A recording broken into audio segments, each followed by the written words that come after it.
Bedford is going to be the home team today. They are the number 6 seed in the playoffs this year. Portsmouth, the 10 seed. Don't let those seedings deceive you either. These teams are battle-tested in the playoffs. Bedford advanced to the state championship game in Division I last year, where they fell to Exeter. Portsmouth, meanwhile, won the state championship in Division II and then moved up to Division I for this season.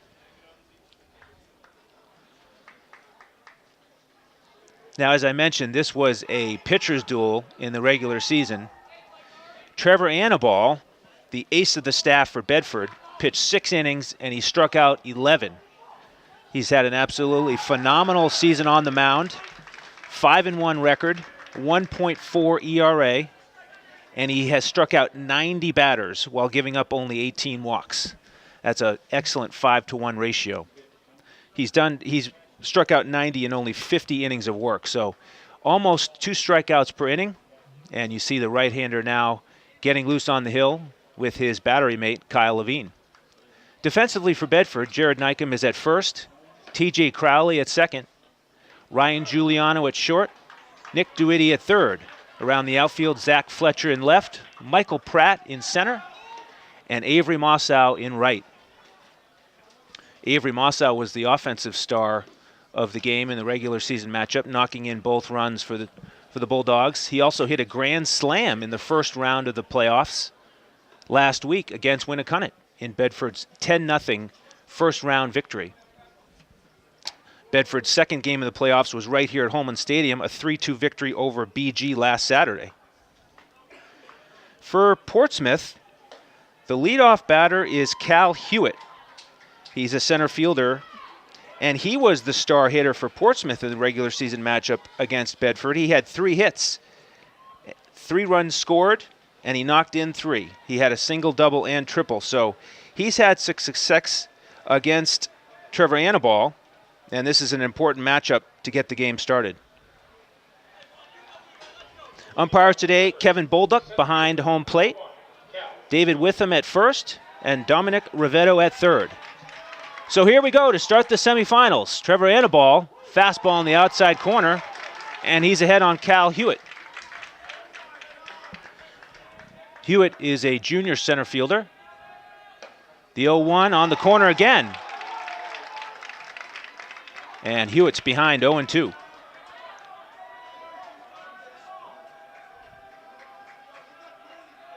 The 0-2 pitch, just down, ball 1. Trevor Annaball likes to work quickly, and he's in an early rhythm. Breaking ball in the inside corner, and he got Cal Hewitt looking. So the first Portsmouth batter today goes down by way of strikeout. Number 2 hitter for Portsmouth is Drew Hudson. The second baseman. Drew Hudson. Annaball starts him with a fastball in the outside corner. 0-1 the count.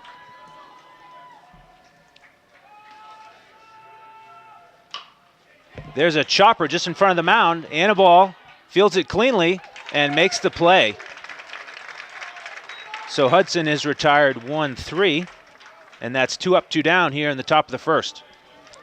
Hudson, who just grounded out, made a fantastic play in the quarterfinals, a diving catch to secure the 2-1 victory over Dover and get his Clippers here to the semis.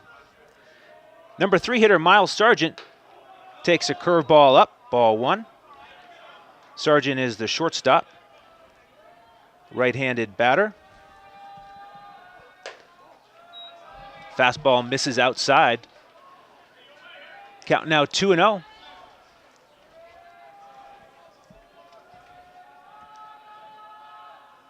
Is a fastball in the outside corner, now 2-1. Just getting started here in the semifinals. 2 outs in the top of the first. Annaball brings the 2-1. Fastball misses away, now 3-1. Sargent, the number 3 hitter for Portsmouth, trying to avoid a 1-2-3 inning. And he does so. He earns a walk. That fastball was up and away. So Sargent is Portsmouth's first base runner of the afternoon. Oscar Lima now, the left-handed hitting left fielder, steps in. His socks pulled high. He looks at a fastball in the outside corner, and a ball ahead, 0-1. Anibal seems to be in early command of his fastball, hitting that outside corner almost at will. There's a breaking ball that's fouled off to the right side. Levine quickly behind, 0-2.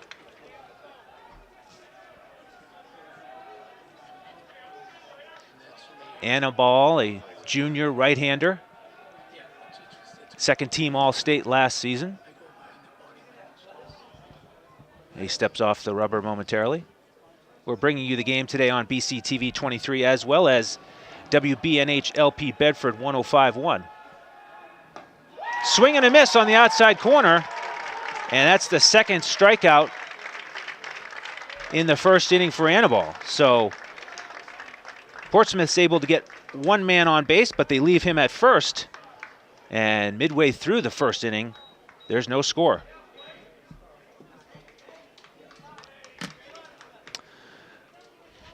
Now, as we mentioned, the starting pitcher for Portsmouth today is right-hander Ryan Minkler, who has an interesting background.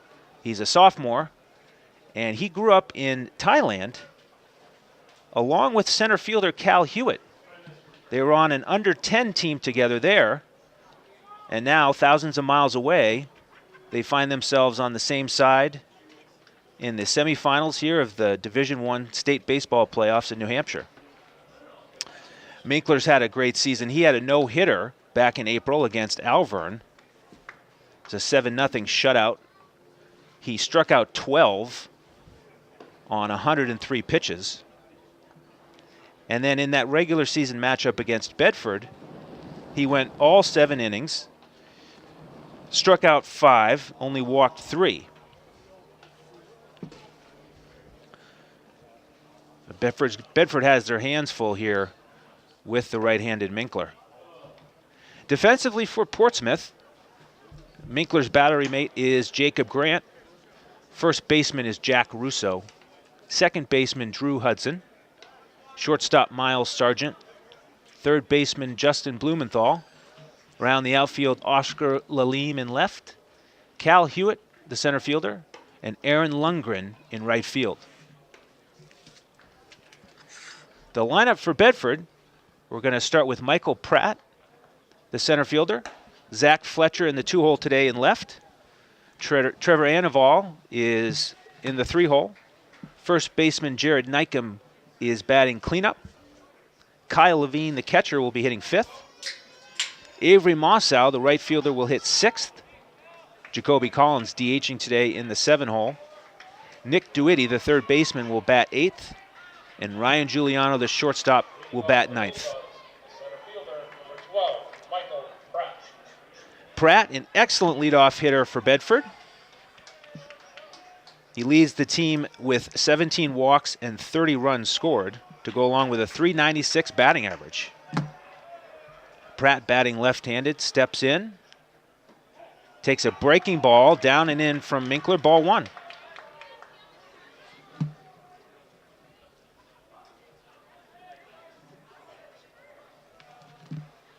Here comes the 1-0 to Pratt. Fastball gets the outside corner, 1-1.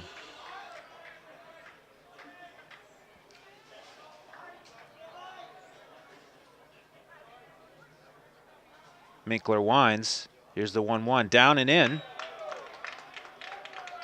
Pratt has to shuffle his feet a little bit to avoid getting hit. So the leadoff man now has 2-1 count here in the bottom of the first. 2-1 pitch. Down and in. Now 3-1 to Pratt. Looking to get things started for Bedford and get on base any way possible. Here comes the 3-1. There's a drive to right, and it looks like it'll be caught in right field. And indeed, the play is made by Aaron Lundgren. At the very end there, he had to lunge back, and the ball almost got away from him. But it'll go down as a fly out to right to start the bottom of the first. Not much wind here today.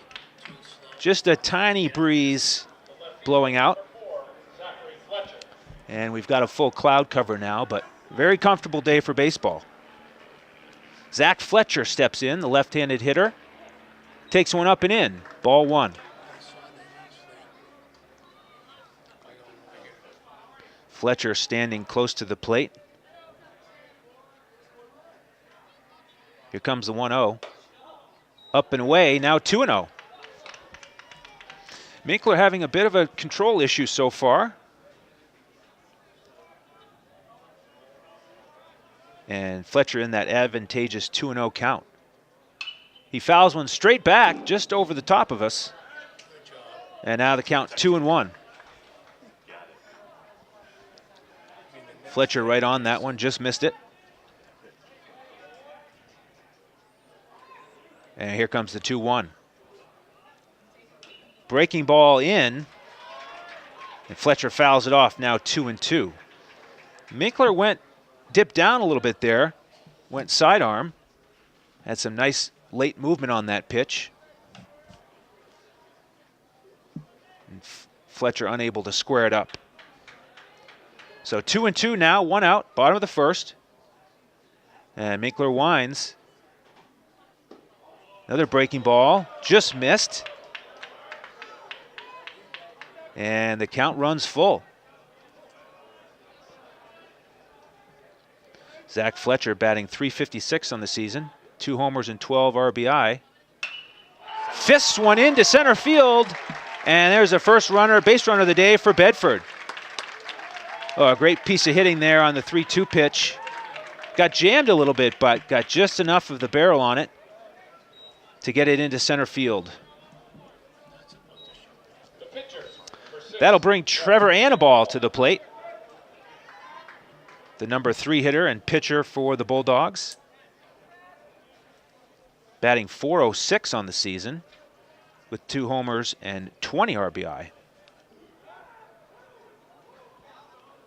Minkler takes a look at first and now sets. Breaking ball at the knees, nice pitch. And Minkler's ahead of his counterpart on the mound, 0-1. Not much of a lead for Fletcher. Here comes the 0-1, down and in. That one almost hit the shoe tops of Annaball. Count now 1-1.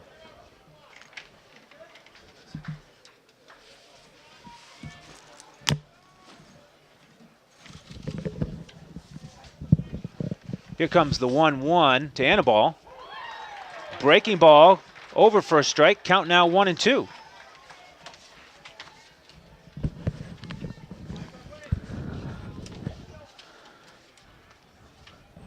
Early opportunity here for the Bulldogs to try to get one on the board. Here comes a 1-2. That one's down and in. Count now 2-2 on Trevor Annaball.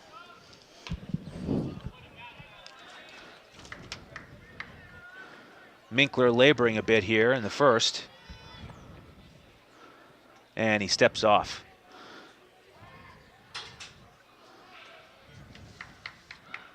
Now he's ready for the 2-2. Breaking ball hit weakly to short. Could be 2.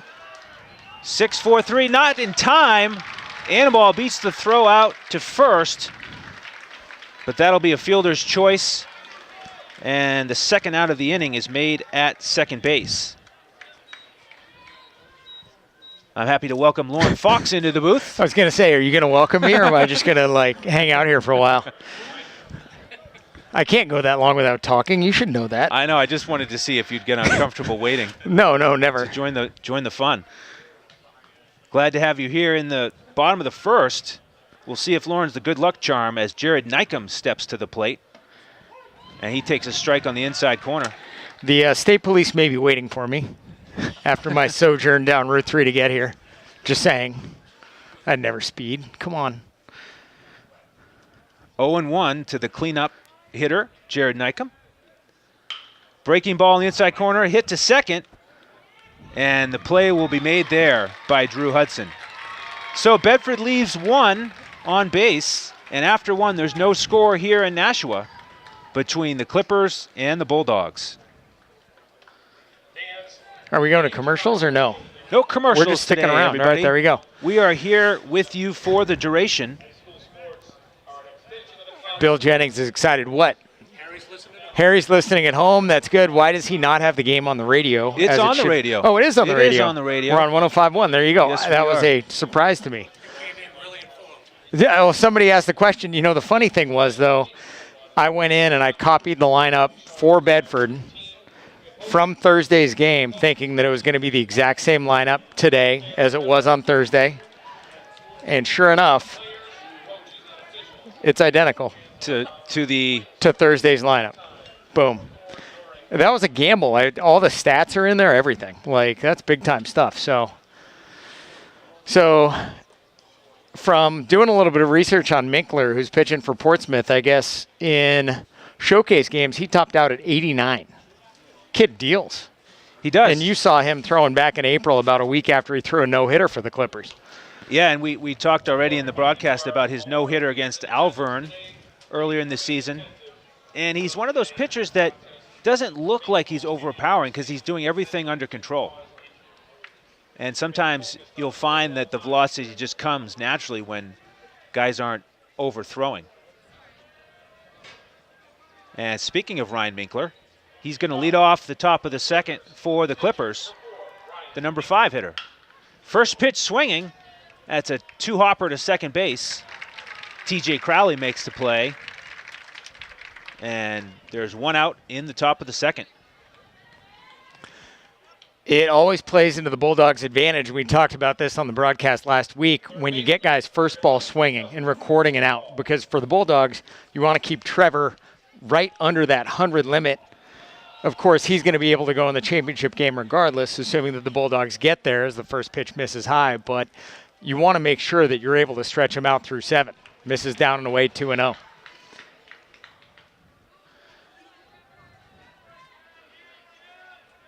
And a ball behind to the third baseman, Justin Blumenthal. And he drives a fastball into the right center gap. But Michael Pratt's able to track it down. So that's 2 outs here in the top of the second. You assume that Blumenthal got something that he was really looking for, 2-0, because, again, he did Trevor a big favor right there, swinging 2-0 and a fly ball out instead of finding himself a way to get on base and potentially working a count. But that 2-0 one, that's the cookie. That's the one you're looking for. And, of course, these gaps here at Holman Stadium are big. Now it's Max Delim, the designated hitter. He takes ball 1 down and in.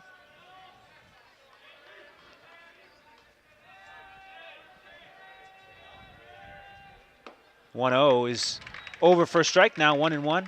One thing we haven't talked about is in the regular season matchup when Anibal struck out 11, 6 of those were looking. So I've got to expect that Coach Hopley is telling his Clippers to be a little bit more aggressive this time around. Here comes the 2-1, swing and a miss on a fastball in the outside corner. Count now 2-2.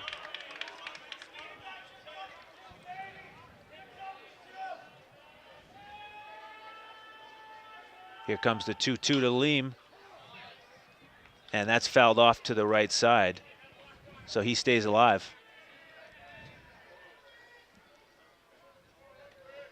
Lalim, the designated hitter in the 7 hole. His brother Oscar is the cleanup hitter. Both left-handed hitters. And here's the 2-2 to Max. Swing and a miss on a changeup.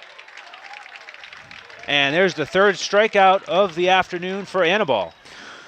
So coming into the ball game, Trevor had 90 strikeouts against 18 walks, so that's 5-1. He's close to that right now. He's 3-1 through an inning and a half, and the Bulldogs and Portsmouth Clippers both putting up zeros. We're scoreless through an inning and a half, but for Bedford, they struck early the other day against Winnicott the next game, and I think that was a bit of a surprise to everybody, the amount of offense that we saw out of the Bulldogs that day. The next game, which was played here against BG, a low-scoring affair. Bulldogs pulled that one out by a score of 3-2. And this one, based on everything we know about these two teams, looks like it's going to be sort of the same variety. Yeah, certainly expecting another pitcher's duel here. The only thing that might take away from that is the fact that these hitters have seen the other opposing pitcher back in April. Hey, Bill, what channel is this on in Bedford? 23. It's channel 23 in Bedford for our radio listeners. We will streaming on channel 23. There you go. It's being recorded for posterity as well. But we will post that link to the Fox on Sports page also. And here we are, right back for the bottom of the second inning, and away we go. Lots of ways to take in this game. You can even be here in person with a headset. An option? Yes. Decent crowd starting to fill in here.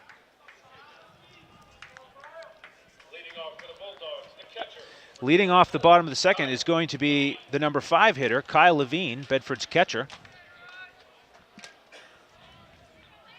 Levine, 3 homers and 17 RBI this season.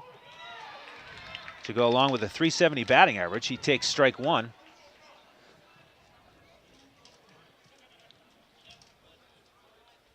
And here comes the 0-1 from Minkler. Breaking ball in the inside corner. Levine quickly behind 0-2. That was a nice little slider that Minkler threw a little bit on the high side, but Levine got that front shoulder just a little bit out and watched it flutter by. 0-2 is fouled straight back. Levine finishing that swing with only one hand.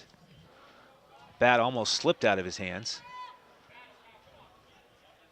So he'll work his grip here. Have a look at where the left fielder's playing. Left fielder's almost on the warning track, if you can't see him. That's the no doubles defense in the bottom of the second. That is truly no doubles defense. The center fielder is at about medium depth, but what I will tell you, having given up home runs over that fence, that 307 to left is awfully short. Breaking ball gets him looking. So Levine goes down to start the bottom of the second. And Ryan Minkler records his first strikeout of the afternoon. Here at Holman Stadium, which has been around for a long time. In fact, it's where Don Newcomb and Roy Campanella played way back when they were Dodger farmhands playing in Nashua. But 307 to left, center not marked, 311 to right as Masso fouls that one back to the screen. But what I can tell you is, even though there's only a difference of 4 feet between right and left, right field seems far more vast than left field does. It really juts out quickly. So Masso behind 0-1. He takes a fastball down, count now 1-1. Masso has his average up to 321. 1 homer. He's knocked in 25, which is second on the team. And the 1-1 is fouled back. That was a breaking ball on the inside part of the plate. And Masso behind 1-2.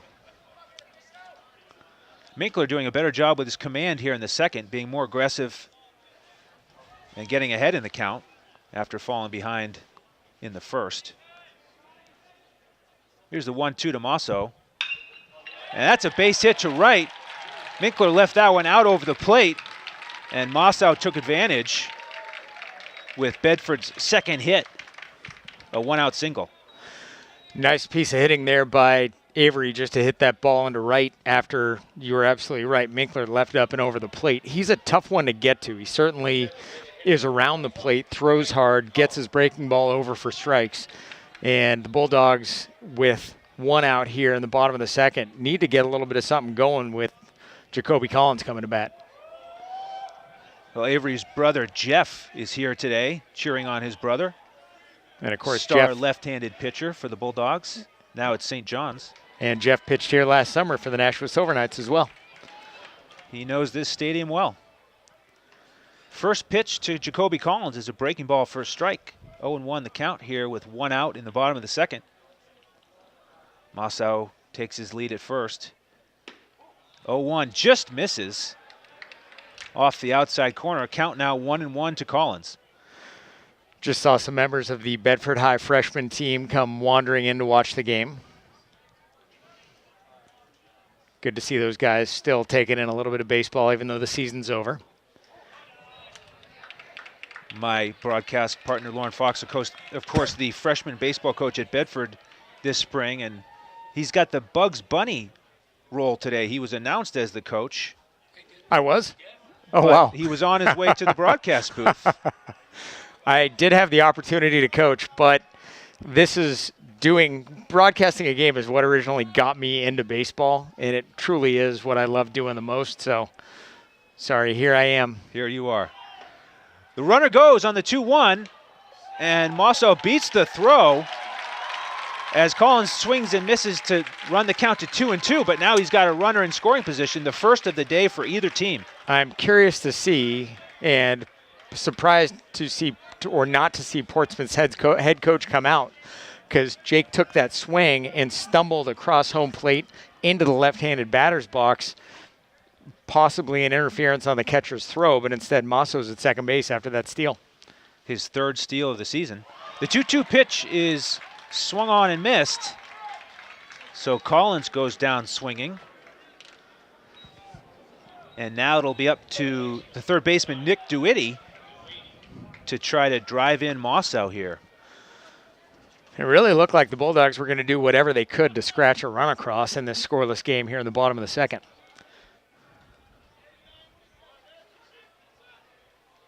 First pitch to DeWitty is fouled straight back, 0-1. And because I got here late, I don't know if we touched on this, Minkler transferred to Portsmouth this year. He's a sophomore from Thailand, which is not an ordinary high school path that you hear about, but oddly enough, and there's got to be a backstory to it, as Minkler sets, misses down and away. There's got to be a backstory to it. He played on a 10U team in Thailand with his center fielder, Cal Hewitt. Right, and the story I read was that after Cal Hewitt came here in 6th grade, Minkler's family visited every summer and eventually fell in love with the area and decided to move here as well. That one's fouled back to the right side. DeWitty's behind 1-2. So it would stand to reason that Portsmouth, if they keep up this Thailand to Portsmouth pipeline, really, I mean, that's just kind of backfilling. They have a good enough youth program anyway, but when you get kids coming in from halfway across the world. That really helps. Time is called.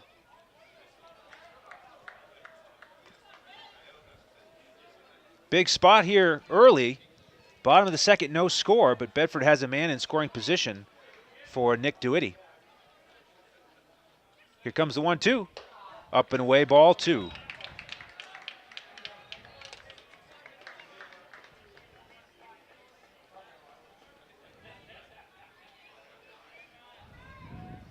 Beautiful conditions for baseball here.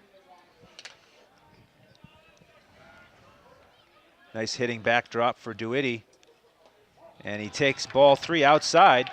Count now full. For Minkler, the 30th pitch he has thrown so far in the day, and also kind of a bit of a baseball oddity. We have Minkler out there on the mound, a single-digit pitcher, wearing 4 on his back. Trevor wearing 6 on the back of his. Here comes the 3-2. Swung on and missed. So Minkler strikes out the side and strands Mosso on second base. So after 2, here at Holman Stadium in Nashua, there's no score between the Clippers and the Bulldogs. How much of a pregame did we do? Like half an hour pregame? Give or take. Yeah. You know, we were out here reading the phone book, whatever it takes, really. Just a couple minutes. Took a while to get the lineups today. I mean, if you had just known that the lineups were the same from last Thursday. Well, we also had that part about getting the Portsmouth lineup as well. Yeah, that would have been the harder part, I would have to guess. The dugouts here at Holman Stadium also are not really connected to anything. So you go into those dugouts, and it is, I don't know when the stadium was built, but it was built ages ago. No, it was early 40s, I believe. No, Campanelle was here 46. Campanelle and Newcomb were, but at that point in time, I guess they weren't terribly concerned about the infrastructure of a stadium. So you have a dugout that really connects to nothing. The water tends to pool in there. There are all kinds of creatures that might be wandering through. In the event of a rain delay, a lot of things rise to the top. So, but it is a fun ballpark to play in, a lot of history that goes along with it, and it's about the right size ballpark to be playing a game like this as well. Aaron Lundgren steps in to lead off the top of the third. Takes ball 1 high. Lundgren, the number 8 hitter for the Clippers. Right-handed hitting right fielder. 1-0, right down Main Street. And count evened at 1.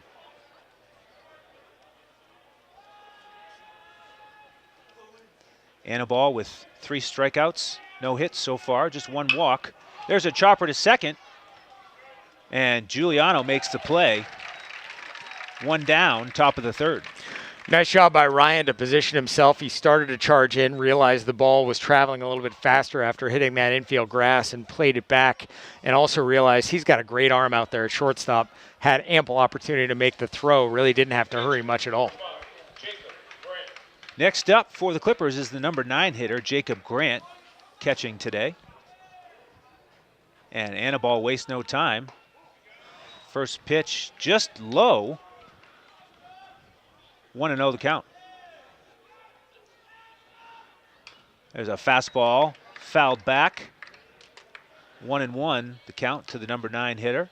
Well, we saw that the other day too. Trevor really pitches like he's got a train to catch, as opposed to the Winnacunnet pitchers who were kind of like human rain delays. He was, I get the ball back and I throw it immediately. That just missed the outside corner. Count now 2-1. Breaking ball, swung on and missed. Count 2-2.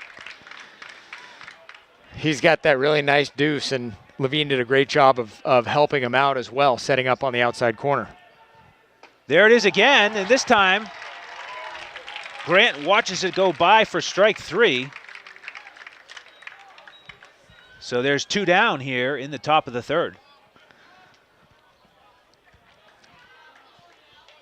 Neither Portsmouth nor Bedford has scored to this point in the ball game. Bedford, the lone hit in the game, a single to right off the bat of Avery Masso back in the bottom of the second. First pitch to Cal Hewitt is outside for ball 1. As we mentioned, Hewitt had 3 hits in the regular season matchup against Bedford. A single, double, and triple. He swings on a breaking ball there and misses. Count now 1-1. He struck out looking in the first. Here comes the 1-1. Breaking ball up. Count 2-1 to the switch hitting center fielder.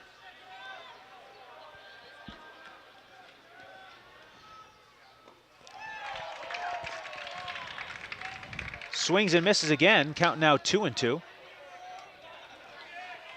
Hewitt was referred to in an article as a switch hitter, but he is batting righty today against the right-handed Anibal. Here comes the 2-2. Just missed at the knees off the outside corner. And now the count is full to Portsmouth's leadoff hitter. Here comes the 3-2. He hits it up in the air between home and first, and Anibal is able to come over and make the play just into foul territory. So there's a 1-2-3 inning for Anibal, his second consecutive. And midway through the third, there's still no score. Well, through 3 innings for Portsmouth at the plate, they've only sent 10 batters to the plate. So Anibal has faced 1 over the minimum. He struck out 4 and walked 1. And he's off to just the kind of start that the Bulldogs were looking for. And because I missed the top half of the first inning, I have no idea where we are as far as pitches go. I'm guessing Trevor is somewhere around 40. He just threw 14 in that last inning after following the previous inning with 10. So 24 through the last two. The first one currently is a mystery to me, and the Bulldogs do not update Game Changer during the game. It's not live. I'd go with the under 14 pitches in the first. Well, he had a strikeout. He had two strikeouts He did have and a two walk. strikeouts. So I believe the scorekeeper may be tracking the pitches. We can check with them. it is lost, at least on my end, in the annals of history. You know, I'm using a scorebook, though, that I haven't used in 13 years. It does look a little strange. The last game I scored in it, I was working for a team in Kansas City. It was September 3rd, 2006. It is the perfect scoring scorebook, though, as we go to the bottom of the third. It looks like it's in mint condition. Oh, it really is. So leading off for Bedford is the shortstop, Ryan Giuliano. And he swings. Nice play by the third baseman on a short hop. And the first baseman has a short hop as well. So the Clippers flashing their gloves there. What a nice play and connection from Justin Blumenthal at third over to Jack Russo at first.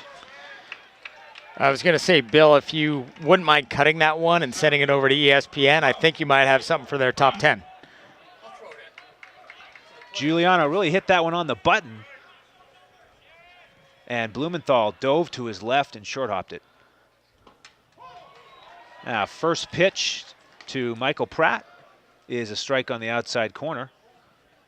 Pratt flew out to right in the bottom of the first. 0-1 is up and in. Count now even to Bedford's leadoff hitter. Pratt came into the day batting .396. And he watches ball two, just a little bit low. Count now 2-1. One out here, bottom of the third, no score in this semifinal matchup. The 2-1 from Minkler. Breaking ball down and in, count 3-1. Minkler mixing the fastball and various breaking balls well, but he's in a tough spot here behind 3-1.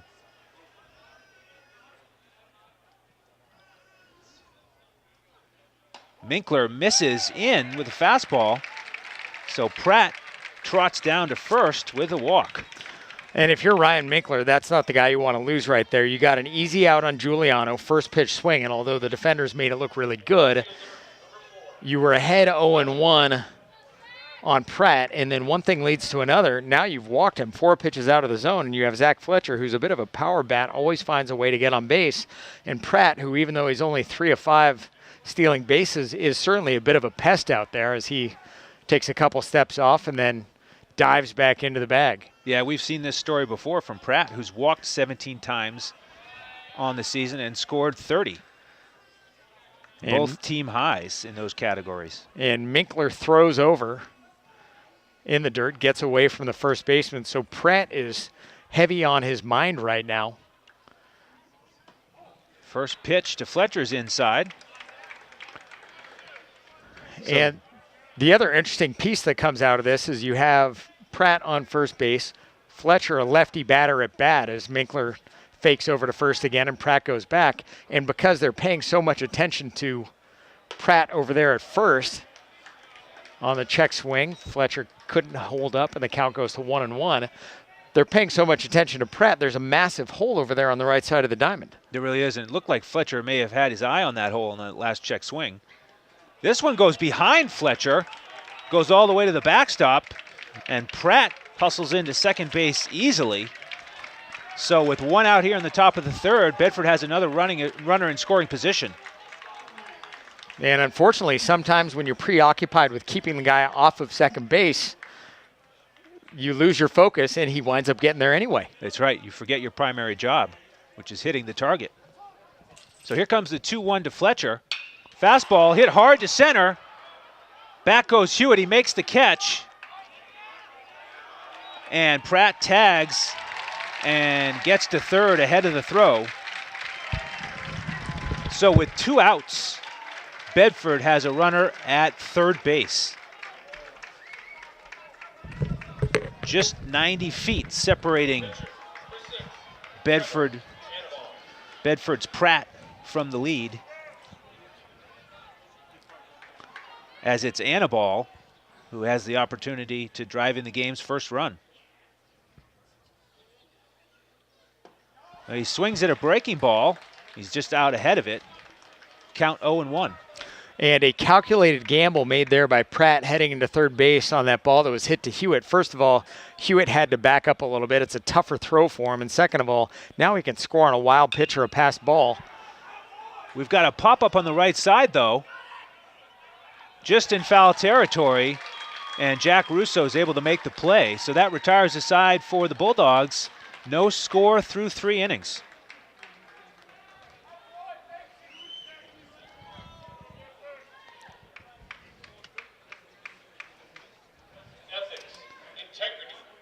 So Bedford has now left 1 runner on base in each of the first 3 innings.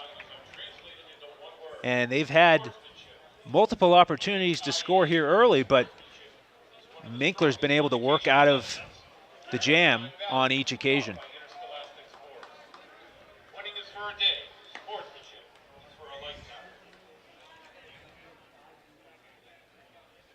Portsmouth's 2-3-4 hitters will come to the plate here in the top of the 4th. Hudson, Sargent, and Levine. And as we mentioned, Annaball has struck out 4 and just faced 1 batter over the minimum through the first 3 innings.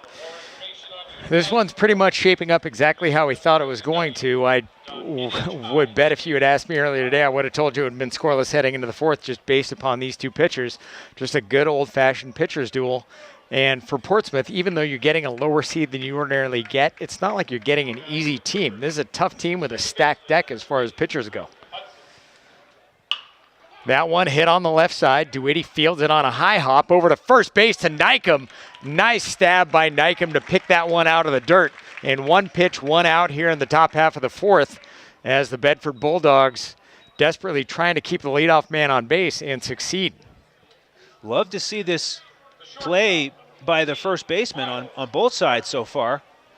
You know, says the first baseman. It says the first baseman. And, you know, I noticed that during infield warm-ups, Coach Hopley was practicing short hops to his first baseman, which you don't normally see during warm-ups. So Coach Hopley thinking of everything, and it certainly prepared Jack Russo for that scoop he made last inning. Ball game scoreless here in the top of the 4th inning. Bedford and Portsmouth locking horns in an NHIAA semifinal game as that pitch misses high. 2-0 now, and Annaball working quickly. Gets a high pop-up on the right side. Nykum near the bag, and we'll look up into the gray sky and make the play for the second out here in the top of the 4th. Annaball's got to be feeling good. 2 quick outs here against the number 2 and 3 hitters for the Clippers. So that'll bring up Oscar Levine. The left fielder, number 27, Oscar Levine. And Levine pitched in that quarterfinal game as Annaball misses outside 1-0 to the left-handed hitting Levine in the scoreless ball game. That one fouled off right behind home plate, count now 1-1. But Levine, the beneficiary of a great play by the second baseman, Drew Hudson, that saved the game for the Clippers and sent them here. That one hit softly on the right side, right underneath the glove of Jared Nykum, reaching to his right. And I'm not terribly confident that they would have had him at first base, but I'm curious to see whether it's called a hit or an error. It's a ball that Nykum probably should have had. It was hit softly just to his right, and he reached over to backhand it, missed it. Yeah, but even if he fields it cleanly, Annaball's got a long way to go, and the ball wasn't traveling quickly. The official scorer weighed all that and said base hit for Levine with 2 outs here in the top of the 4th. First pitch from Annaball to his opposite number, Ryan Minkler, misses inside. Minkler over 1, grounded out to second in the top of the, or back in the top of the 2nd, I should say. Fastball misses high, and the count 2-0 now on Minkler. So that'll go down as Portsmouth's first hit of the ball game. And it was the definition of whatever your favorite baseball idiom is, whether you prefer seeing eye single or ground ball with eyes. Check both the boxes for that one. Runner on first base, Levine. The 2-1. Anibal misses high with the fastball, and the count now 3-1. And Trevor's in a little bit of hot water with third baseman Justin Blumenthal looming on deck in the scoreless game.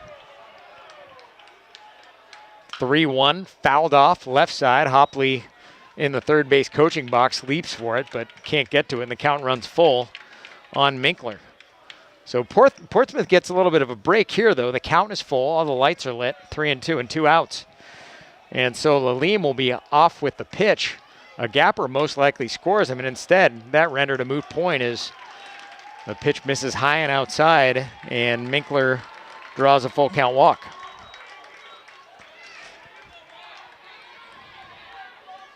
So somewhat unfamiliar territory now for Trevor Anibal in what could be called a jam. 2 outs, 2 on.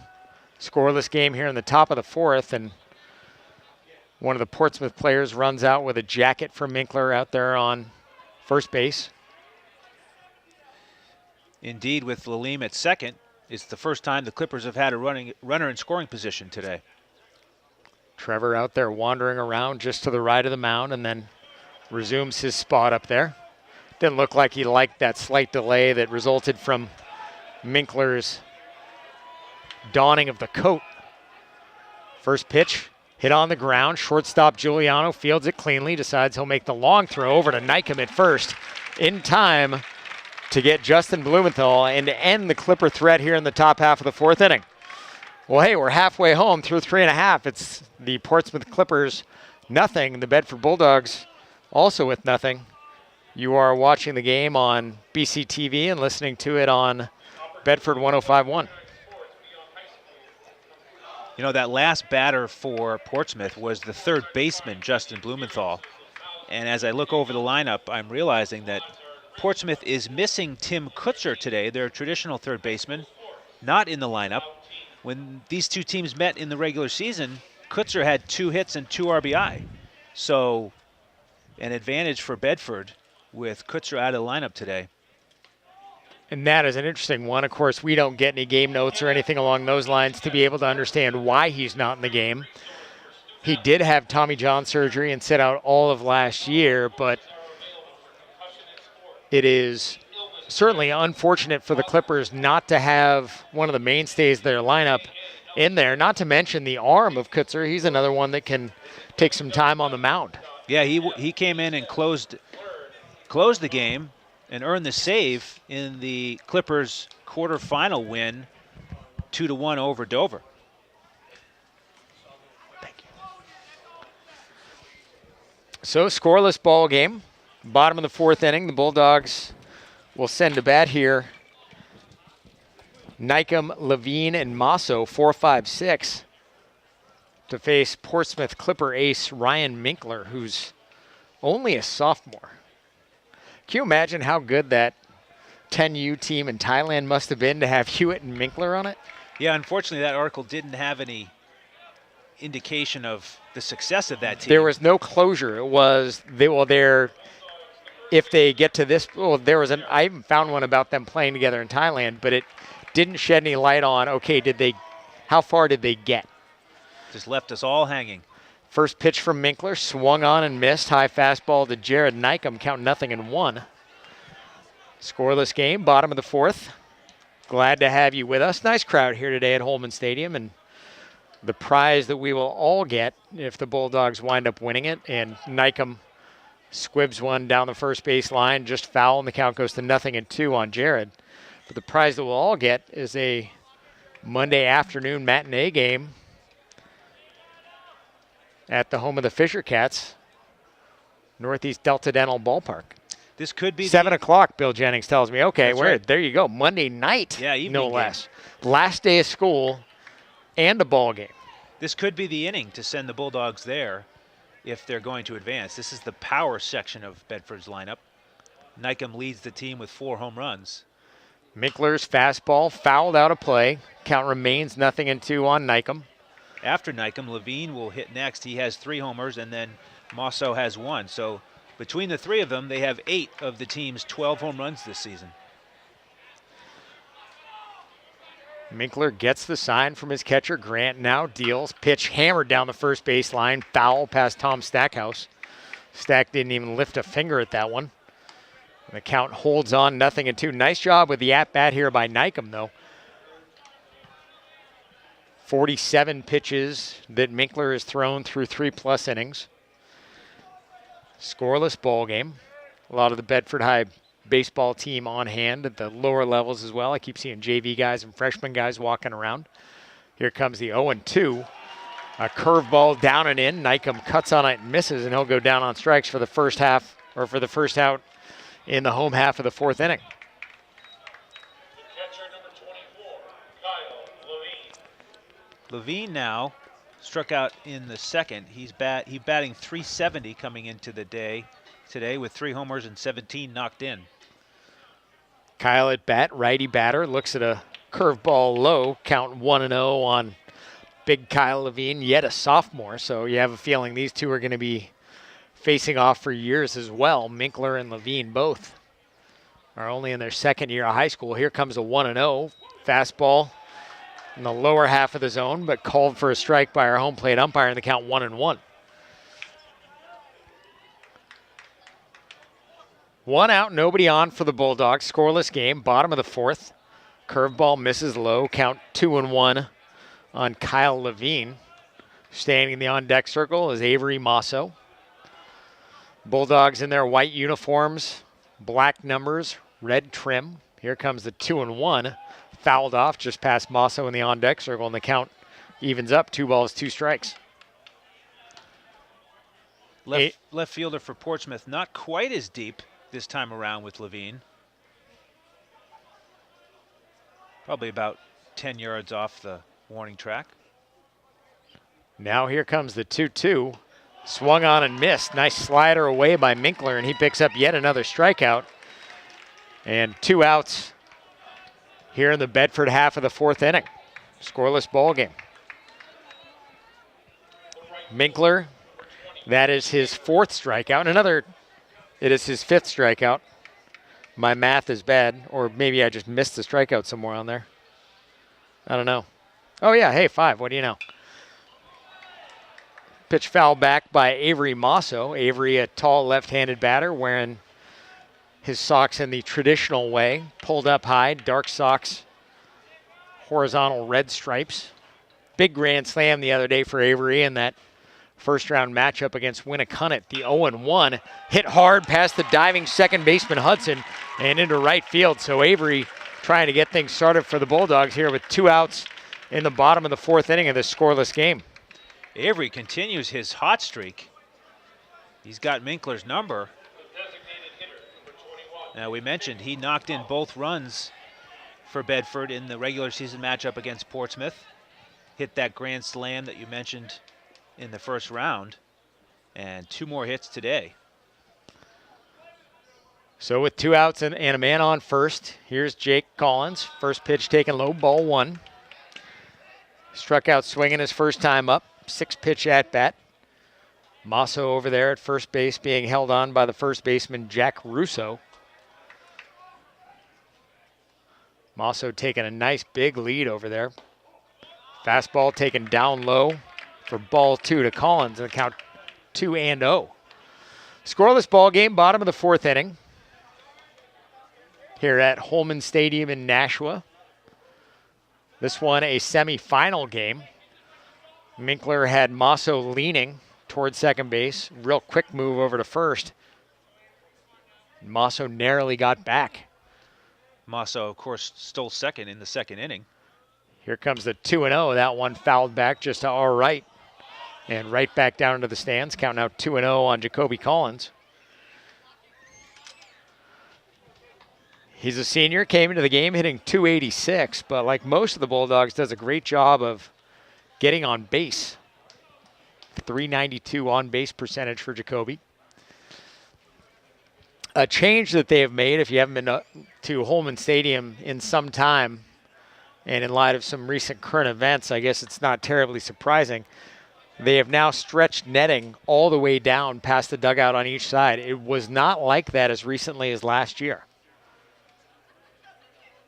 Minkler sets, deals, 2-1, fouled off right side, down to the parking lot over on the right field side, and the count evens up, 2 balls, 2 strikes.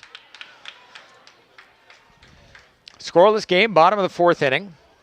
Bedford Bulldogs, the home team, even though we're down in Nashua by virtue of their higher seed. Jacoby Collins at bat, Avery Mosso over at first. Minkler's 2-2, taken down and away, and the count runs full on Jacoby Collins. So, yet again, a full count with 2 outs. Mosso over at first. Once he is certain that Minkler is heading to the plate, he'll be off to the races. Minkler sets the payoff pitch. Nice job by Jacoby Collins to catch a mere piece of that off-speed pitch by Minkler and keep that at-bat alive. Yeah, great job there from Collins to stay alive. He didn't bat against Minkler in the regular season matchup, but he was right on that breaking ball. Minkler sets at the belt. Mosso goes, and this time a fastball cut on and missed. And Collins will go down on strikes for the second time and as many at-bats, and the Bulldogs leave Avery Mosso on base again. We go to the top of the 5th inning, and this one is still scoreless here at Holman Stadium, and it doesn't feel like there are going to be any runs scored at any point ever. Well, what I was just thinking about is how many innings we could possibly play without scoring a run? It seems like it's the situation where the first team to get an extra base hit is going to win this game. Yes. There's only been 4 combined hits in this game, 1 for the Clippers, 3 for the Bulldogs, and all 4 hits have been singles. So it's been a station-to-station small ball game up to this point without a big hit to break it open. And really, that's all it's going to take. And it is far easier, and I know we talked about this earlier, it's far easier to get a ball out to left here than it is to right. Which is to say that if you're a right-handed batter facing either one of these fireballers in Anibal or Minkler, it's going to be a little work to get around on one and get it out to left. But as you mentioned, there are some big gaps in this stadium, and that's all you need for an extra base hit, is just a line drive in the gap. But both pitchers have held down the fort, so to speak, as Minkler now with 6 strikeouts as he struck out the side in the 2nd and the 4th innings. And Anibal with 4 strikeouts entering the top of the 5th. So here we are in the top of the 5th inning, scoreless ball game for Portsmouth. Just 1 hit for the Bedford Bulldogs, 3, 2 of them from Avery Mosso. First pitch taken for a called strike by Max Levine, the designated hitter. The count 0-1 on Levine. And the second one misses just outside. Kyle Levine doing his very best to frame that one up. Unable to do so, and the count 1-1. Anibal still working quickly. The 1-1 to Lima. Off speed, misses high. Count 2-1 on Portsmouth's DH as we're here scoreless in the top of the 5th inning. That one hit hard on the first base side, past the glove of the first baseman, Nykum. And he would not have had a play on that one. He was venturing far to his right to make a backhanded play, but wasn't able to come up with it. And a leadoff single for Lima to start things off here in the top of the 5th. That one really was a seeing eye single. Just perfectly placed between 1st and 2nd. And a high hopper, so it took a while to get there. And I agree. Lima would have beaten that one out, even if Nykum could have fetched the ground ball. A bunt laid down. Trevor Anibal ventures to his right, picks it up, throws over to first base just in time. TJ Crowley covering the bag. And the Portsmouth dugout did not like that call one bit. The ball bunted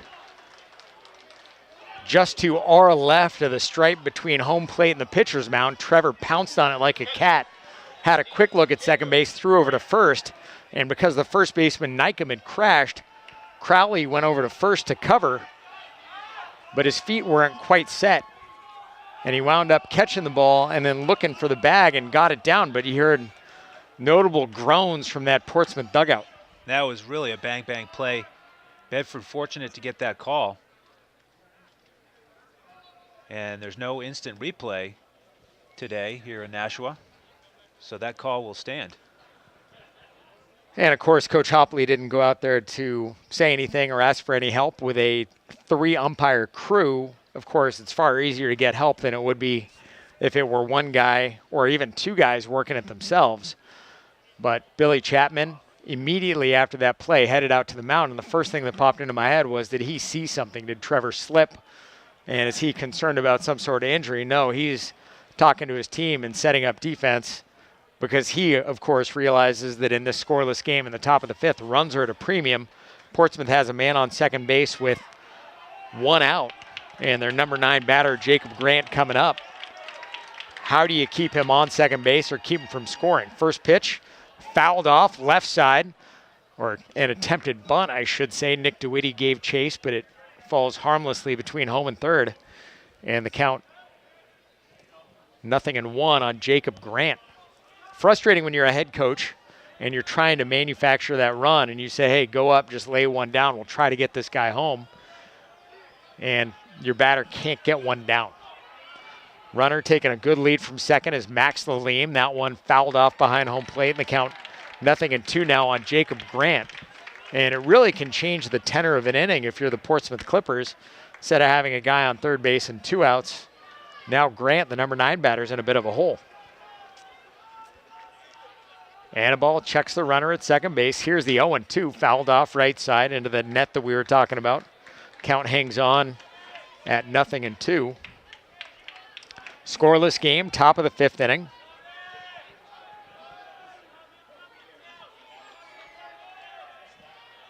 Annabelle checks the runner, now deals. Curveball on the outside corner, or just off the outside corner, I should say. Did a great job hitting his target. Levine was set up just off the plate, but the home plate umpire wasn't having it. Quickly back to Annabelle. The fastball cut on and missed. Levine will pick it up, pump fake to second, and then throw over to first in time to retire the runner, Grant, on that strikeout. And now 2 outs here in the top of the 5th inning of the scoreless game. Big out there for Bedford. Now putting the pressure on Hewitt. The center fielder, number 1. And with 2 out and first base open, I'm thinking Bedford's going to be very careful with Hewitt and not give him anything to hit. Star center fielder with 3 hits in the regular season matchup against Bedford. First pitch to Hewitt, swung on, nicked. And the count 0-1 on Cal Hewitt. Standing at second base for the Portsmouth Clippers is Max Levine, the DH, who led off the inning with a single to right. And now Hewitt at bat. He's 0 for 2. Struck out looking, popped out foul.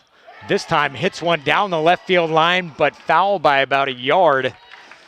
And that one would have been in absolute no man's land.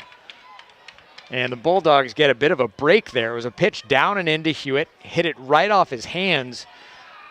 Nick DeWitty, the third baseman, gave chase. He had no play on the ball. And if it lands, it's an easy double for Hewitt, and the runner from second base scores. But as it were, it was foul by about 3 feet, and that was it. And the count now 0-2 on Cal Hewitt. And we'll see what Trevor learned out of that. He's now way ahead. Hewitt digs into the batter's box. Pitch, curveball, down and away, more of a waste pitch than anything else. And the count 1-2 on Hewitt. Top of the 5th inning, scoreless game. Portsmouth with a pair of hits, Bedford with 3, and Portsmouth with the runner on second base. Here comes the 1-2. Hit foul down the first base line. And Nykum and the right fielder Masso both have a look, but really had no chance at it. There is a decent amount of foul territory over there on the right side, which makes this along with the distance to the walls, a bit of a pitcher's park, as it were. Let's see if Annaball goes back to the breaking ball here. Hewitt has been on Annaball's fastball in this at-bat. I'd like to see how he would fare against another breaking ball. Levine leads off from second base. Here comes a 1-2. Curveball misses high, and the count runs 2 balls and 2 strikes.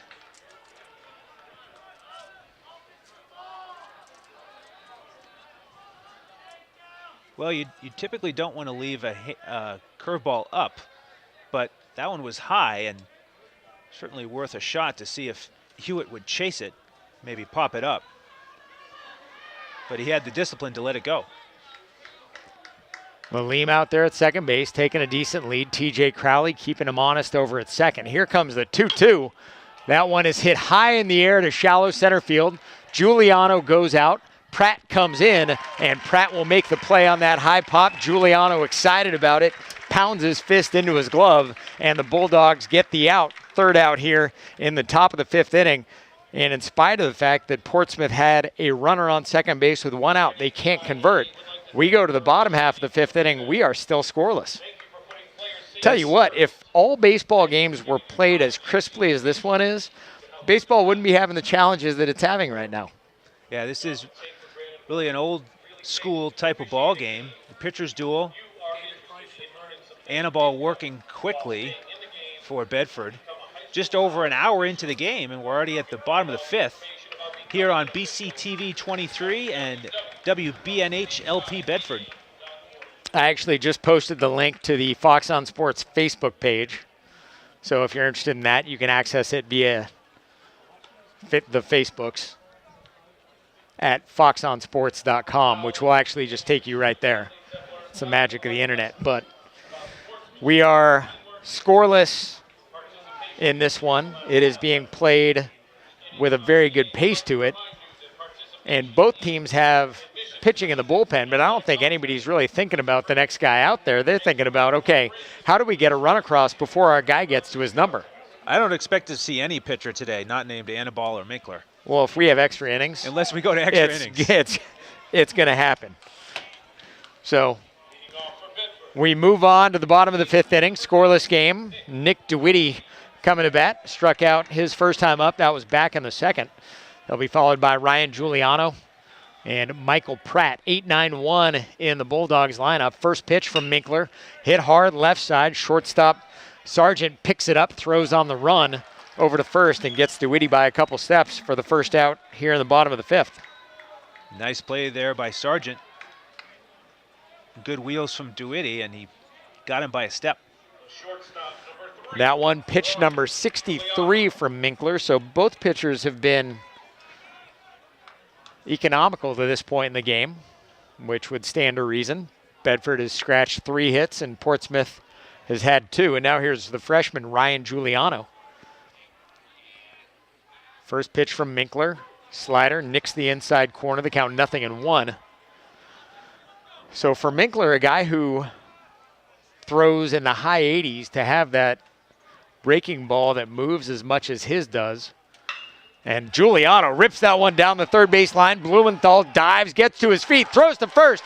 Not in time to get Giuliano screaming down the line. And the Bulldogs get a 1-out single here in the bottom of the 5th inning.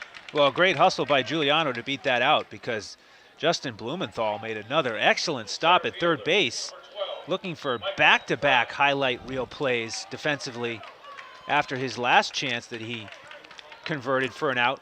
That time that was right down the third baseline, and he wasn't able to get the speedy Giuliano.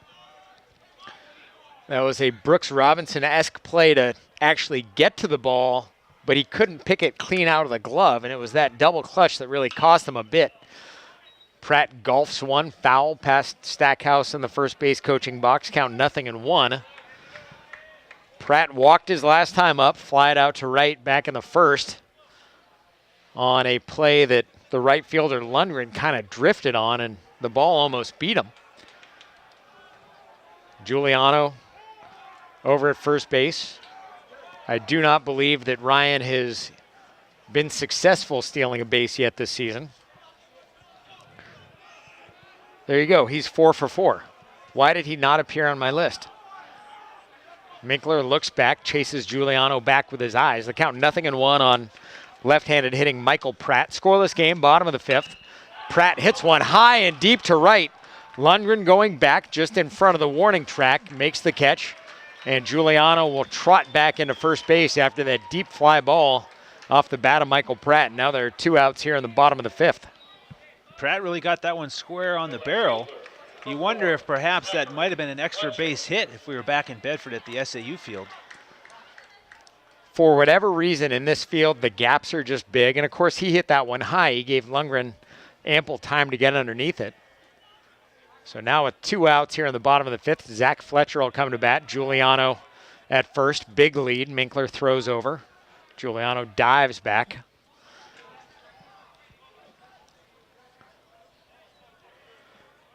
Now Minkler will set. Here's the pitch. Misses down and away. And the count 1-0 on Zack Fletcher. Fletcher singled to left his first time up. And flied out to center back in the 3rd. He is 1 for 2. We are scoreless here in the bottom of the 5th. Minkler again chasing Giuliano back. And the 1-0 misses high. 2-0 now on Fletcher. This would be a perfect time for an extra base hit from Fletcher. He's certainly capable of that. He's got 8 on the season, 5 doubles, 1 triple, and 2 home runs. We saw one of those home runs less than a week ago at the SAU field. Fletcher really got into one. Here comes the 2-0. That one hit off the shoe of the first baseman, Russo, and into right center field. Heading to third is Giuliano. Will they send him around? Billy sends him around. They throw to second base, and Giuliano dives into home safely. A complete meltdown by the Portsmouth Clippers allows Ryan Giuliano to score all the way from first on a line shot off the foot of Portsmouth first baseman Jack Russo. Well, that was just the bounce that Bedford needed. Fletcher certainly hit it on the button, but an advantageous bounce off the first baseman's foot. And then just a poor decision from the outfield. I think what they thought was that the runner was going to stop at third, so they threw it into second. But that allowed Giuliano to scamper home for the game's first run. But it was kind of an uncertain throw into second. Like it was, of course, for those who are listening on radio, you guys missed some of what we're talking about because it was sort of impossible to describe everything. Russo, the first baseman, went one step to his right but couldn't get the glove down fast enough, and it was like a skate save and a beauty, but went into shallow right, and by the time the center fielder Hewitt picked it up, he almost kind of mailed it into second base, and the shortstop covering was almost sort of halfway paying attention to it, which is weird in a game that has moved like this game has. We haven't had a whole lot of deep counts. We haven't had pitchers being wild. So that's a situation where you expect the defense is going to constantly be on their toes. And the shortstop fielded the throw from Hewitt on one hop. Giuliano didn't stop. Billy saw what was going on and sent him around.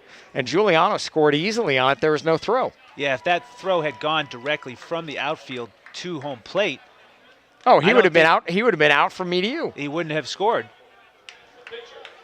But still, if you're going to get to the finals, you need a break here and there. And the Bulldogs just got a big one and lead it 1-0 here in the bottom of the 5th. And now here's Anibal. Zack Fletcher at second base being held on by the shortstop Miles Sargent, leaving a big hole on the left side. First pitch to Anibal, off speed, catches the inside corner. The count 0-1. And the Bulldogs have dinged up the Clippers here in the bottom of the 5th inning. Fletcher at second base with that lead. Off speed, misses high, and the count 1-1. Big opportunity here for the Bulldogs. Another base hit. All of a sudden, they're going to be up 2-0. And look who's in the on-deck circle, too. Jared Nykum, the power bat, leading the team in home runs. Minkler's fastball is hit high in the air to left center field. Long way to go for Oscar Lalim. And instead, it's Cal Hewitt, the center fielder, making the play in the left center field gap to take extra bases away from Trevor Anibal. But the Bulldogs wind up getting 1 run on 2 hits and leave a man and through 5. It's Bedford 1 and Portsmouth 0. Well, that was what we were looking for. That hit went down as a hit, not an error. When Fletcher drilled it towards the first baseman, and it went off his foot, and it deflected over the second baseman's head. You really don't see that very often. See a ball hit off a player's shoe and go over the fielder next to them, but that's just how hard Fletcher hit it, and he really took advantage of that opportunity with a man on, advantageous 2-0 count. And when you hit the ball hard, good things happen. You are exactly right, but even with that, the fact, first of all, I guess there are a few things that were going on. First, Giuliano was off on contact. 2 outs, that played into Bedford's favor. Second, Billy Chapman gambled, and he knew exactly what was going on. He also knew that it's a scoreless game, runs are going to be hard to come by, and you're going to have to make them make a play at some point.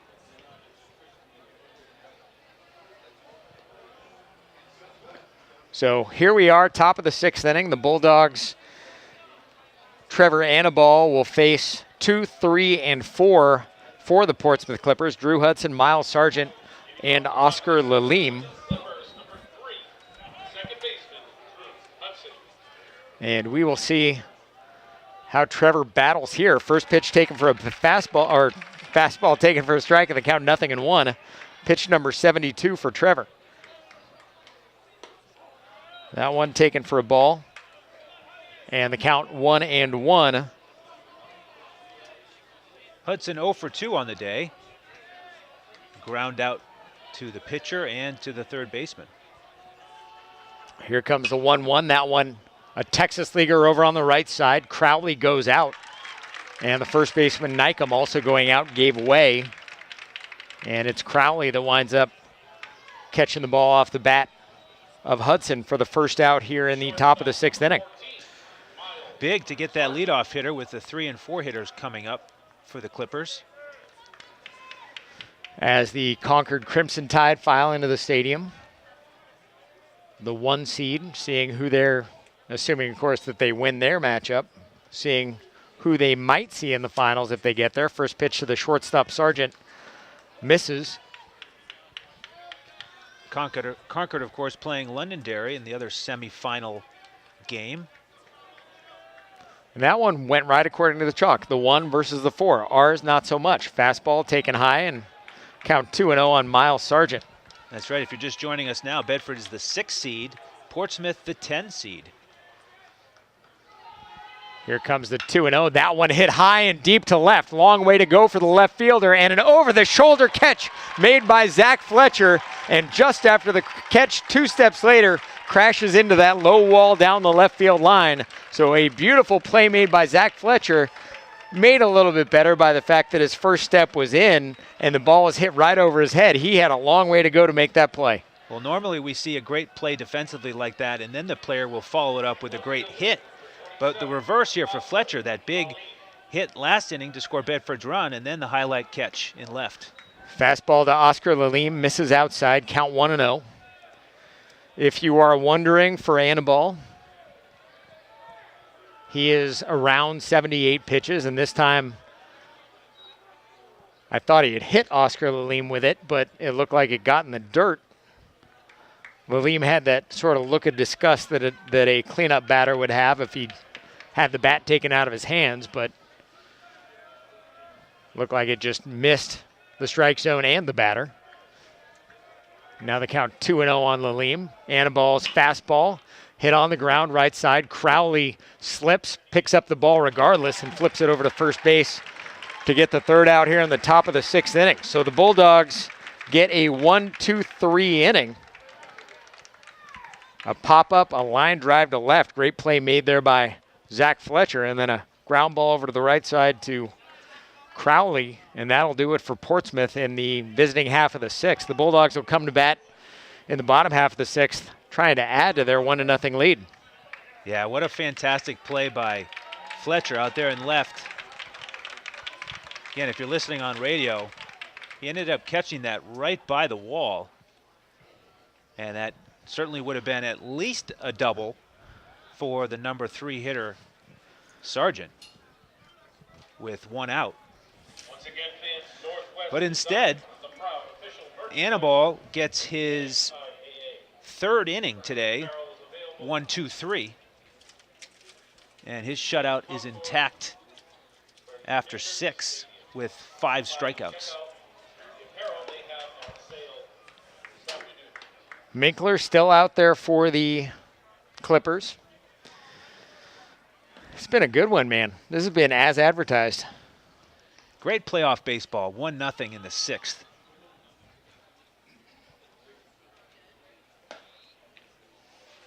And for those of us who are still in the middle of a workday or attempting to navigate client emails and deadlines while broadcasting a baseball game, never a good idea. Priorities.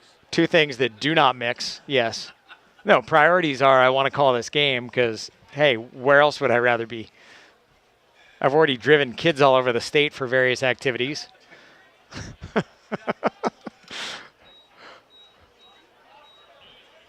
My wife drove on her way back up from Mass for a work meeting, picked up one of my kids who has a baseball game in Manchester that I'll go to after that. I'm like, dude, yes, hey.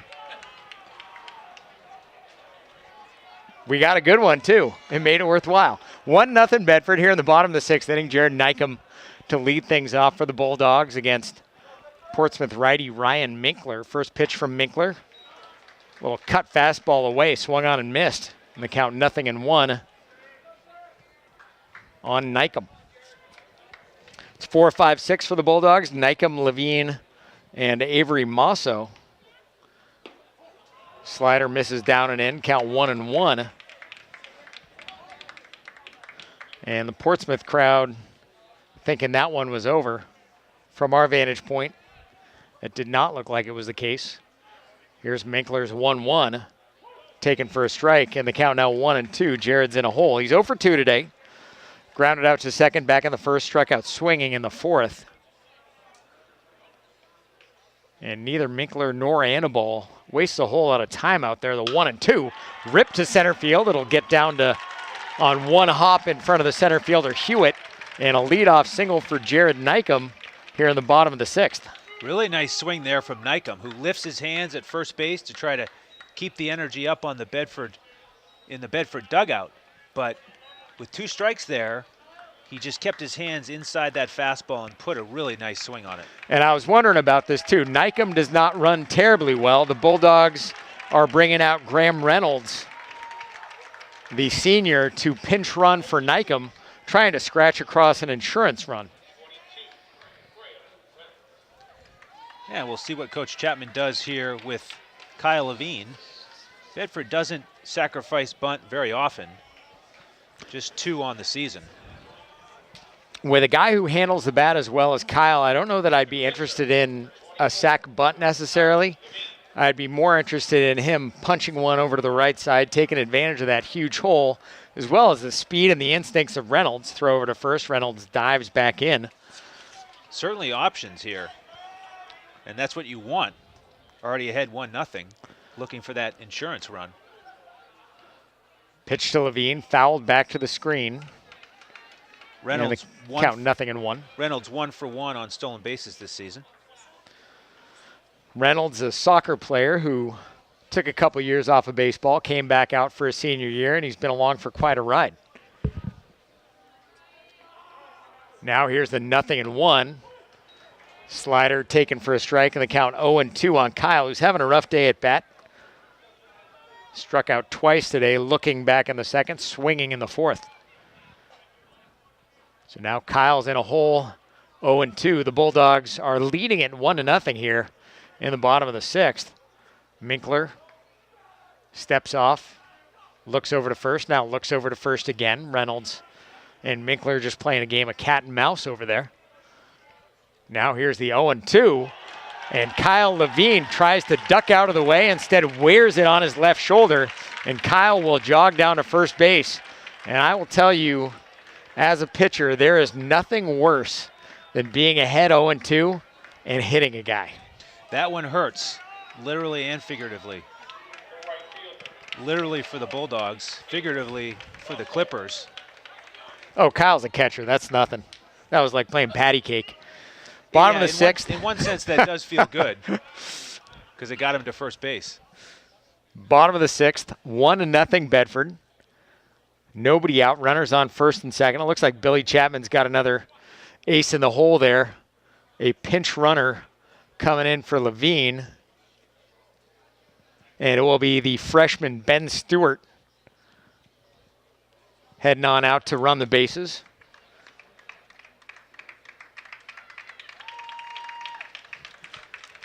You know you're getting old when the kids that you've coached in Little League are playing high school baseball. So, yes. Ben's out there on first base, runs very well, throws well, and one who has a great path as far as the game goes. Masso is at bat for the Bulldogs, leading at 1-0. Got some rabbits on the base paths now. And the first pitch coming to Masso, off speed, way ahead of it, and the count 0-1 on Avery. Sort of got the feeling with a couple pinch runners out there that a sac bunt might be in order, but Masso's been hitting the ball well the last few games. 2 hits today, too.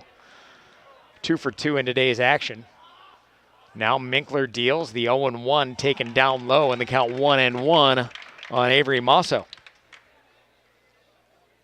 Avery has certainly been clutch late, knocking in runs left and right in recent action. Minkler looking at the runner at second. Now grounded back up the middle. Stewart falls going from first to second. It is grounded back up the middle, backhanded by Drew Hudson. Hudson goes to second for 1 and over to first. And an easy double play on Masso. And that one would have been a double play regardless of whether Stewart stayed on his feet or not. Yeah, it took a funny hop. It looked like it had a chance to go straight up the middle, but then it bounced right towards the second baseman. And that gave him plenty of time, Drew Hudson, to start that double play. So now after having runners on first and second, nobody out, the Bulldogs have a runner on third and 2 out. And Jacoby Collins on an off-speed pitch that just didn't get down over the plate, wears that one over his left arm.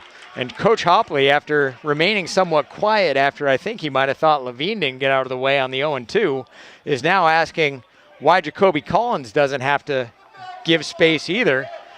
And Hopley not pleased, gesturing, but is dismissed by the home plate umpire. And Collins will be at first base after being hit by a pitch, and that'll bring up the third baseman, Nick DeWitty.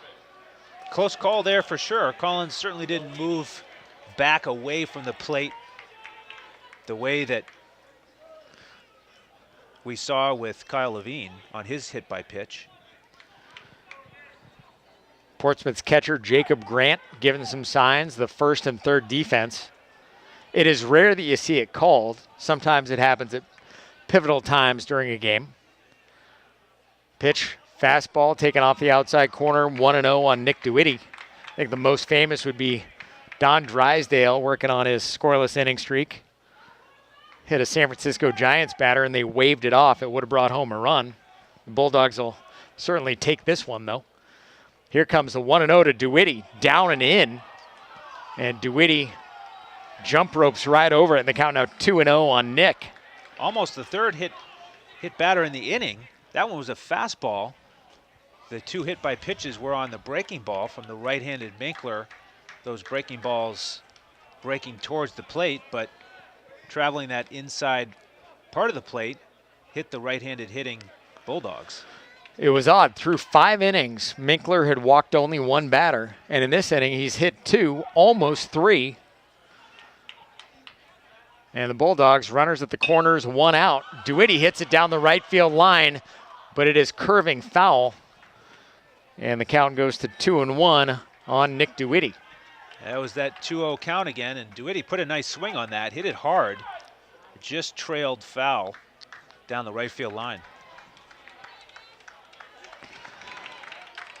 1-0 Bedford. They scratched a run across in the 5th inning. Ryan Giuliano scored all the way from first base on a double off the bat of Zack Fletcher. That was about as odd of a double as you'll ever see off the foot of first baseman Jack Russo. Now Minkler sets. Here's a 2-1 to DeWitty. Popped up a mile high on the infield. Minkler was under it and then gives way to the first baseman Russo, who snares it, but a lot of white was in that glove. So the Bulldogs had 2 men on and nobody out. and leave 2 men on. Don't push anything across. We're through 6. Bedford 1 and Portsmouth nothing with the last chance coming up for the Clippers. Yeah, all of a sudden here, just after 5:30, so an hour and a half into the game, it's the last chance for the Clippers. They're going to have their 5, 6, 7 hitters coming up. Minkler, Blumenthal, and Max Lalime. Minkler 0 for 1 with a walk. Blumenthal 0 for 2. Lalime with a single, the only one of the 3 with a hit so far this afternoon. Lalime has 1 of the 2 Clippers hits.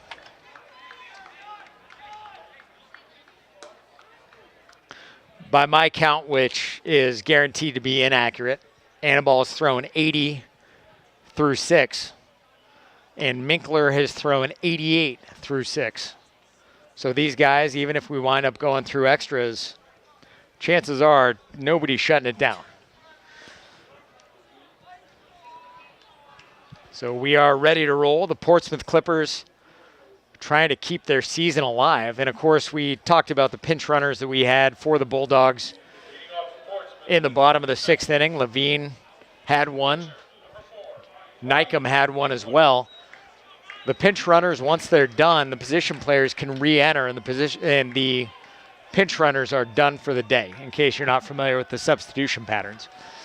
But here we go. 1-0 Bulldogs, top of the 7th. Fastball taken for a strike, 1-0 on Ryan Minkler. Minkler 0 for 1, grounded out to second in the 2nd, walked in the 4th. This time hits one on 2 hops to Giuliano at short, winds and makes a throw across the diamond in time to get Ryan Minkler for the first out here in the top of the 7th inning. Giuliano's been solid at short all afternoon. That's the 3rd play he's made on a ground ball. Clean on all 3. So with 1 out here in the top of the 7th inning, the Portsmouth Clippers will send to bat Justin Blumenthal, who looks at an off-speed pitch in the dirt. The count 1-0 on Blumenthal. Portsmouth trying to scratch a run across. They trail Bedford 1-0. The 1-0 pitch taken for a ball just inside. And the count now 2-0. Kyle Levine somewhat doubting the call of the home plate umpire, but just got to get the ball back, go to the next one. The 2-0 taken for a strike, and the count now 2-1 on Blumenthal. Blumenthal 0 for 2, skied it to center back in the 2nd, grounded out to short in the 4th. Bedford on top, 1-0. Top of the 7th inning. Anibal has surrendered just 2 hits to Portsmouth. And this time misses, and the count runs to 3-1 on Blumenthal. Those 2 hits, Oscar Lalime in the 4th, Max Lalime in the 5th. Everybody not named Lalime is hitless. The 3-1 golfed into the left center field gap, and Zack Fletcher will pick it up on 1 hop. Get it back in, but not before Blumenthal is safe at first with the first non-Lalime base hit from a Portsmouth Clipper. I didn't realize the jinx could happen that fast, that all I had to do was say something and something would happen. That was quick. Oh my God, that was insanely quick. Fletcher was playing deep in left there, trying to prevent the double, and they did avoid the double, but ball was just out of Fletcher's reach in shallow left center. Who is our Portsmouth pinch runner? We have number 10, but I don't have a Clipper roster. Michael Schaff. Michael Schaff, the DH, or check that, Michael Schaff, the pinch runner. And Max Lalime will come to bat. Struck out back in the 2nd, single to right in the 5th. Schaff over there on first base. That one hit in the air to center field. Pratt going to his right underneath it. Will make the catch and get it back in quickly. Schaff retreats back to first base. And now 2 outs here in the top of the 7th inning. And the Bulldog faithful will rise to their feet as Aaron Lundgren comes to bat. The last chance for the Portsmouth Clippers. Bedford on top, 1-0. Portsmouth with a runner on first base, Schaff, the pinch runner. The Bulldogs playing Lundgren pretty straight away. Fastball taken for a strike, 0-1.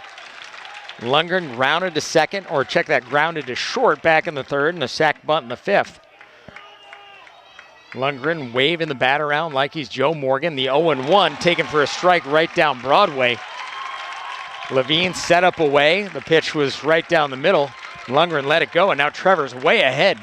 And the Bulldogs with a chance to punch their ticket to the state championship game. Trevor steps off, now steps back on. Lundgren at bat. The 0-2, fastball misses high. And the count 1-2 now on Lundgren.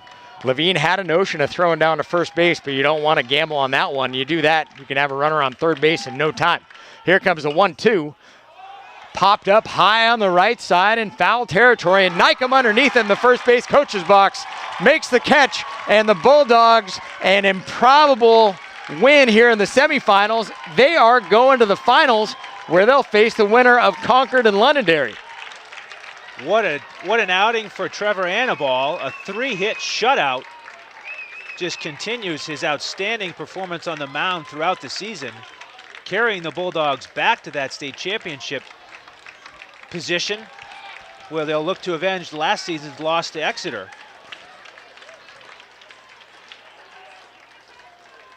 This one, a ball game that took about an hour and 35 minutes, went the distance, and the Bulldogs a 1-0 victory over the Portsmouth Clippers. Trevor started the game with an ERA of 1.40. And for the fancy stat geeks, there's the new one, FIP, Fielding Independent Pitching, which shows the lower that it is, the better that you are pitching. Trevor's FIP is 0.56, which is microscopic. And the Bulldogs are rolling into the championship game next Monday, 6 days away, with a guy who's going to start. I don't know the last time he's given up a run. We'd have to go back and check it out, but Trevor has been on some sort of roll out there on the mound. He shut Winnicott out. He shut Portsmouth out. Now he's going to have an opportunity to go against the best in the state, whether it's Concord or Londonderry. It's either the 1 or the 4 that the Bulldogs will see. So great outing there for Trevor Annaball, getting his team to the finals. And I was going to say we can recap the scoring, but there's not a whole lot of it. Won't take long. No, it certainly won't. Game was scoreless till the 5th inning. Ryan Giuliano, although it was a weird play, Ryan Giuliano, a single. The diving third baseman Blumenthal picked it up, tried to throw over to first, but not in time. And you talked about it at that point, the hustle from Giuliano getting down the line. And what a big role that would play on the very next play, which was a hot smash off the bat of off the bat of Zack Fletcher. Went off the foot of the first baseman, Jack Russo, over the head of the second baseman, Drew Hudson, and into center field. Billy Chapman was watching the goings-on from the third base coach's box and wound up sending Giuliano around from first to third.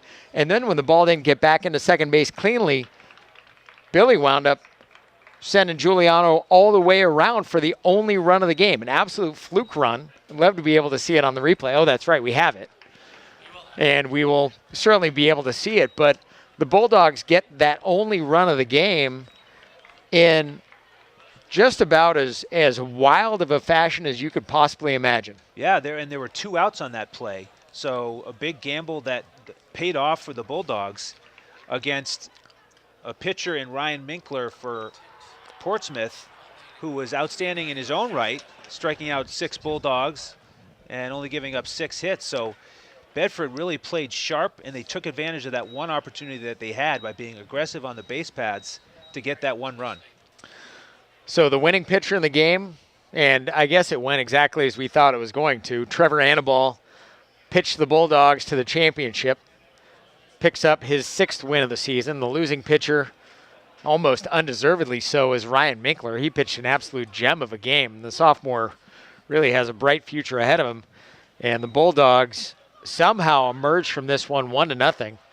And like we talked about earlier, we'll have the opportunity to face off against either Concord or Londonderry at 7 p.m. on the big field at Northeast Delta Dental Ballpark in Manchester. So I'll be there. You'll be there. Hey, that'll be fun. We get to call a championship. One game for all the marbles. So be sure to tune in.